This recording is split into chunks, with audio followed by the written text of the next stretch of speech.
The tightest race in the general election earlier this month might not be over on Monday. The deadline to do so, City Council candidate Tommy Waters will officially ask for a recount after losing to incumbent Trevor Ozawa by just 22 votes.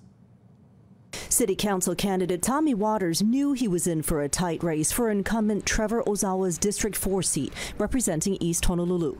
But he went to bed on general election night thinking he had it. We went to bed, my son went to sleep, and we won.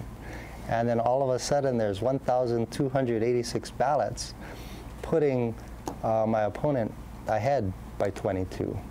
The final printout shows Waters lost by 22 votes. He's wondering about those that were counted at 4 a.m. A state statute allows a candidate to ask for a recount within 20 days after the election. Monday is the deadline.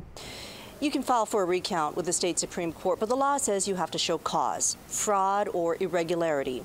Waters, a lawyer, says it's impossible to show fraud, but in his case, he says there's something, quote, suspicious about his ballot count.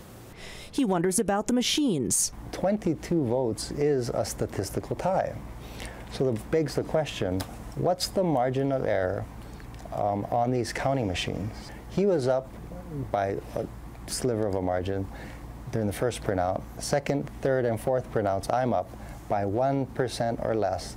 And then the fifth printout comes out and there's a swing of 8%, which is not consistent statistically. Waters says he hasn't received good answers from the Office of Elections. It doesn't talk about these absentee ballots that are dropped off on election day.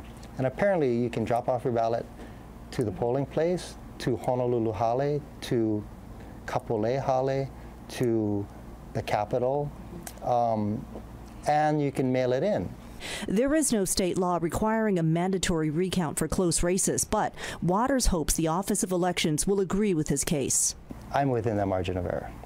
Therefore, we should do a recount, and it should be by a human being, not a machine. Waters says he can't prove there's a fraud, but he does say the state should do it out of fairness. The Office of Elections, just for their own integrity and transparency, they should do it on their own. They shouldn't have to be ordered to do so by the Supreme Court. Which is also what a group called Every Vote Matters Hawaii, not affiliated with Waters, is also hoping. It confirmed it will also file a request for a recount on Monday. He won Wailaiki, I won Aina Haina. Waters says he knocked on 12,000 doors during campaign season.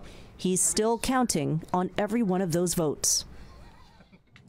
The Office of Elections says it cannot comment on the case, and Councilman Ozawa's office says Ozawa has full confidence in the Office of Elections. A warning about climate change. By the end of the century,